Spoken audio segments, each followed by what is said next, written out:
ખેડૂત ભાઈઓ, આજના એપિસોડમાં આજના વિડીયોમાં આપણે ચર્ચા કરીશું આપણી ઉપજ ઘઉંની વર્તમાન બજાર ભાવની પરિસ્થિતિની। હવે ઘઉં અત્યારના સમયે આપણે જોઈએ તો સામાન્ય રૂપમાં આપણી બિલકુલ દેશી ભાષામાં કહીએ તો ઉકલતી હરાના દિવસો અત્યારે ગણી શકાય, કારણ કે ડિસેમ્બર મહિનો અને જાન્યુઆરી મહિનો આ બે મહિના એટલે લગભગ છેલ્લામાં છેલ્લા મહિનાઓ આપણા વીતેલા સમયની પાકેલી ઘઉંની ઉપજના વેચાણના। પણ આ સમયગાળા દરમિયાન પણ બજારમાં કેટલાક ફેરફારો સામાન્ય રૂપમાં દેખાતા હોય છે અને એ જે ફેરફારો દેખાતા હોય એ ફેરફારોની અસર નજીકના જે કાંઈ દિવસો છે, હવે આપણી પાસે નવા ઘઉં પાકીને આવે ત્યારથી લઈ અને અત્યાર સુધીના જે દિવસો બાકી છે એ દિવસો દરમિયાન ઘઉંનું બજાર કેવું રહી શકે અને આપણી પાસે જે કાંઈ સંગ્રહિત ઘઉં થોડા ઘણા પણ બચાવો જે કોઈ ખેડૂતો પાસે એમણે શું નિર્ણય કરવો, એને માટે આજના દિવસે આપણે જે ચર્ચા કરીએ છીએ એ ચર્ચામાં આપણે મોટા ભાગે ઘઉંના મુખ્ય ઉત્પાદક રાજ્યો જે છે ત્યાં બજાર ભાવની સ્થિતિ કેવી છે, સાથે સાથે આપણા બજાર ભાવની સ્થિતિ કેવી છે અને એના આધારે આપણે નિર્ણય શું કરીએ। આપણે અત્યારે હવે થોડો ઘણો પણ ઘઉંનો જથ્થો આપણી પાસે વેચવા લાયક હોય તો એના ઉપર નિર્ણય કરતી વખતે આપણી પાસે કેટલીક માહિતી અવશ્ય હોવી જોઈએ અને એ આશયથી આજે જ્યારે આપણે ચર્ચા કરીએ છીએ ત્યારે આપ સૌ દર્શક મિત્રો આજના એપિસોડમાં આજના વિડીયોમાં અવશ્ય બન્યા રહેજો। નમસ્કાર ખેડૂત મિત્રો, જય કિસાન, જય ભારત। ખેડૂત ભાઈઓ, અત્યારનો સમય એટલે મોટા ભાગે આપણી પાસે ખેડૂત સમુદાય પાસે બહુ જાજા ઘઉંનો જથ્થો કદાચ ન હોય, કોઈ ખેડૂત પાસે કદાચ સંગ્રહિત જથ્થો હોય, પણ મોટા ભાગે એકંદર અત્યારે આપણે જે કાંઈ ઘઉં વેચવા માટે માર્કેટિંગ યાર્ડમાં જતા હોઈએ, અગર તો આપણે સ્થાનિક વેપારીઓને ઘઉં આપતા હોઈએ તો એમાંથી મોટા ભાગનો સ્ટોક જથ્થો એવો હોય છે કે આપણે જે કાંઈ આપણી પાસે પાકેલા ઘઉં હોય એ ઘઉં પૈકી આપણી જરૂરિયાતને ધ્યાનમાં રાખી અને જ્યારે આપણે સિઝનમાં સંગ્રહ રાખતા હોઈએ ત્યારે કેટલોક જથ્થો થોડો વધારે આપણે રાખતા હોઈએ છીએ ખેડૂત તરીકે, અને એ જે વધારાનો જથ્થો હોય છે એ જ મોટા ભાગનો જથ્થો અત્યારે માર્કેટિંગ યાર્ડમાં વેચાવા માટે આવતો હોય છે। હવે વધારાનો જથ્થો એટલે ખેડૂત પ્રમાણે પરિસ્થિતિ અલગ અલગ હોય છે। કોઈ મોટા ખેડૂતો હોય, જાજા ભાગ્યાઓ, મજૂરો એમની સાથે જોડાયેલા હોય તો એમની પાસે વધારે પ્રમાણમાં સંગ્રહિત સ્ટોક હોય વધારાનો, અને સામાન્ય ખેડૂતો આપણે હોઈએ તો આપણી પાસે થોડો ઓછો સ્ટોક હોય। પણ એકંદર અત્યારે બજારમાં જે કાંઈ આપણા તરફથી ઘઉં પહોંચતા હોય એ ઘઉં આપણી પાસેના વધારાના જે કાંઈ સ્ટોક હોય એમાંથી જતા હોય। લાંબા ગાળે વેચવાના હિસાબથી આપણે અત્યાર સુધી સંગ્રહિત ઘઉં રાખ્યા હોય એવા ખેડૂતો બહુ ઓછા હોઈ શકે છે। હવે અત્યારનો સમય અને આજનો દિવસ આપણે જોઈએ તો આજે તારીખ છે 24 ડિસેમ્બર 2025 અને વાર છે બુધવાર। બુધવારનો દિવસ છે એટલે માર્કેટિંગ યાર્ડના કામકાજોનો અઠવાડિક કામકાજોનો આજે ત્રીજો દિવસ છે અને આજના ત્રીજા દિવસે ઘઉંના બજાર ભાવની સ્થિતિ જે કાંઈ છે એ આપણા સ્થાનિક બજારોની સ્થિતિ તરફ આપણે એક નજર નાખીએ તો આપણા ગુજરાતના સૌરાષ્ટ્રના સ્થાનિક બજારોમાં ઘઉંનો ભાવ એટલે 20 કિલોના નબળી ક્વોલિટીના ઘઉં છે અને જેમાં પૂરેપૂરો ડંક બેસી ગયો હોય આવા જે ઘઉં સંગ્રહિત હોય અને અત્યારે વેચવા માટે માર્કેટિંગ યાર્ડોમાં આવતા હોય તો આ ઘઉંનો ભાવ 400 રૂપિયાથી લઈને 450 રૂપિયા સુધી મળી રહ્યો છે। ત્યાર પછી ઉપરના ક્રમમાં આપણે ઉપર જઈએ તો સારામાં સારી ક્વોલિટી આપણા ખેડૂતોની વેચાઈ રહી છે લગભગ 600 રૂપિયાથી લઈ અને 650 રૂપિયા, અને બહુ સારી રીતે સાચવેલી હોય, સારામાં સારી ટુકડાની જાત હોય, સંપૂર્ણ રૂપમાં એનો કલર પણ હજી જળવાઈ રહેલો હોય, કોઈ પણ પ્રકારનું એની અંદર નુકસાન ન બેઠું હોય, સારી સફાઈ હોય, તો આવા એક્સ્ટ્રા સુપર બેસ્ટ ક્વોલિટીના ઘઉં 700 રૂપિયા સુધી આપણે ત્યાં વેચાઈ રહ્યા છે। સામે મુખ્ય બજારોમાં ભાવોની સ્થિતિ શું છે તો મુખ્ય બજારો ઘઉંના ઉત્પાદનમાં આપણે જોઈએ તો આપણા દેશમાં સૌથી વધારે ઘઉંના ઉત્પાદક રાજ્યો જે કોઈ છે એ રાજ્યો પૈકી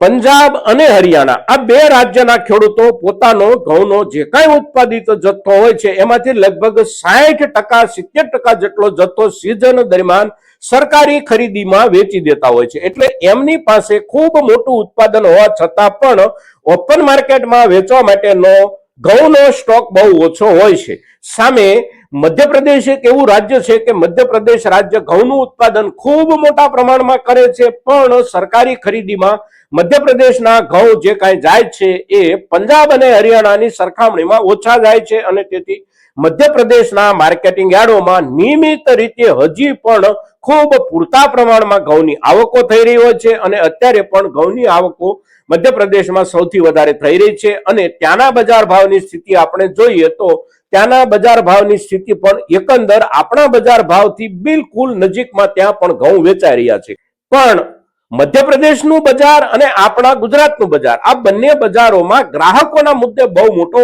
ફરક છે અને જે ફરક છે એ ફરક એટલે મધ્યપ્રદેશમાં જે કાંઈ ખરીદી થાય છે એ ખરીદી મોટા ભાગે ફ્લોર મિલ ઇન્ડસ્ટ્રી તરફથી ખરીદી થાય છે અને આપણા ગુજરાતમાં જે ખરીદી થાય છે એ ખરીદી મોટા ભાગે વપરાશી જરૂરિયાત એટલે કે ઘર વપરાશની ખરીદી મોટા પ્રમાણમાં આપણે ત્યાં રહેતી હોય છે. આપણે ત્યાં ફ્લોર મિલની ખરીદી અત્યારના સમયે એકંદર બહુ ઓછી હોય છે કારણ કે આપણે ત્યાં એટલો બધો પ્રમાણમાં વિશેષ જથ્થો નથી હોતો. સામે મધ્યપ્રદેશના માર્કેટિંગ યાર્ડોમાં પૂરતા પ્રમાણમાં જથ્થો આવતો હોય છે અત્યારના સમય દરમિયાન પણ અને તેથી ફ્લોર મિલની જે કાંઈ ખરીદી હોય પ્રોસેસિંગ યુનિટોની જે કાંઈ ખરીદી હોય એ ખરીદી અત્યારના સમયે વધારેમાં વધારે ઘઉંના મુદ્દામાં ચાલતી હોય તો એ ચાલે છે મધ્યપ્રદેશમાં. એટલે મધ્યપ્રદેશમાં બજાર ભાવની સ્થિતિ આપણે જોઈએ તો લગભગ આપણી નજીક છે. ભાવની સપાટી આપણે જોઈએ તો ત્યાં 100 કિલોમાં વેપાર થાય છે પણ 20 કિલોમાં આપણે એને સમજવાનો પ્રયાસ કરીએ તો લગભગ 450 રૂપિયાથી લઈ અને લગભગ 600 રૂપિયા સુધીના ભાવથી ત્યાં મોટા ભાગના ઘઉં વેચાઈ રહ્યા છે. હવે જાતનો હિસાબ આપણે જોઈએ અને જાત વાઇઝ ઘઉંની પરિસ્થિતિ આપણે જોઈએ તો આપણે ગુજરાતમાં જે ઘઉં વાવીએ છીએ એ ઘઉંની સરખામણીમાં મધ્યપ્રદેશના ખેડૂતો સૌથી વધારે કોઈ જાતનું વાવેતર કરતા હોય તો એ જાત છે આપણા ગુજરાતની જે વિકસાવેલી જાત લોકવન ઘઉં. લોકવન ઘઉંનું સૌથી મોટું ઉત્પાદન અને સૌથી મોટું વાવેતર મધ્યપ્રદેશ રાજ્યમાં થાય છે અને મધ્યપ્રદેશ રાજ્યના માર્કેટિંગ યાર્ડોમાં સિઝનની શરૂઆતથી લઈને અત્યાર સુધી જ્યારે પણ ઘઉંની આવકો તરફ આપણે નજર નાખીએ તો માર્કેટિંગ યાર્ડોમાં જે કાંઈ આવે છે એમાં 70% જેટલો જથ્થો લોકવન ઘઉંનો હોય છે. સામે આપણે ત્યાં લોકવન ઘઉંનો જથ્થો મધ્યપ્રદેશ જેટલો નથી હોતો. આપણે ત્યાં વિશેષ પ્રમાણમાં જે કાંઈ જથ્થો આવે છે એ આપણા દેશી ટુકડાનો આવતો હોય કે ટુકડાની સુધારેલી જે કાંઈ જાતો આપણે ધીમે ધીમે જુદા જુદા રૂપમાં વાવતા થયા છીએ એ તમામ જાતો પણ મોટા ભાગે આપણો જે ઘઉંનો જથ્થો બજારમાં આવે છે પછી એ સિઝન દરમિયાન આવતો હોય કે અત્યારે આવતો હોય પણ આપણા જથ્થામાં મોટો હિસ્સો ટુકડા ઘઉંનો હોય છે. સામે મધ્યપ્રદેશમાં મોટો જથ્થો લોકવન ઘઉંનો હોય છે. તેમ છતાં ભાવોમાં બહુ મોટો કોઈ તફાવત નથી. આપણે જે ભાવથી અત્યારે અહીંયા ઘઉં વેચી રહ્યા છીએ એ જ ભાવથી મધ્યપ્રદેશના માર્કેટિંગ યાર્ડોમાં પણ ત્યાંના ખેડૂતો ઘઉં વેચી રહ્યા છે. હવે આગળના દિવસોમાં અત્યારના ભાવની પરિસ્થિતિમાં ફેરફાર કે બદલાવ શું આવી શકે તો કોઈ બહુ મોટો ફેરફાર કે બદલાવ આવવાની સંભાવના નથી. નવા ઘઉં પાકી અને આવવાના શરૂ થાય એને હવે જાજો સમય પણ બાકી નથી. જાન્યુઆરી મહિનો પૂરો થાય એટલે મોટા ભાગે ફેબ્રુઆરીની શરૂઆતથી જ ઘઉંની ઉપજો આવવાની શરૂ થઈ જતી હોય છે. આ વર્ષમાં આપણે જોયું કે વાવેતરમાં થોડું મોડું થયું છે એટલે કદાચ આપણો પાક થોડો મોડો આવી શકે પણ સામાન્ય રૂપમાં આપણે જોઈએ તો ફેબ્રુઆરી મહિનો બેસતાની સાથે જ નવા ઘઉંના પાકની આવકો અવશ્ય શરૂ થઈ જશે. જથ્થો થોડો ઘણો ઓછો આવે એવું બની શકે. એટલે આગળનો જે સમયગાળો છે એ સમયગાળો એટલે ડિસેમ્બર મહિનાનું હવે એક અઠવાડિયું જે બાકી રહ્યું છે એ એક અઠવાડિયું ને ત્યાર પછી જાન્યુઆરી મહિનો એટલે લગભગ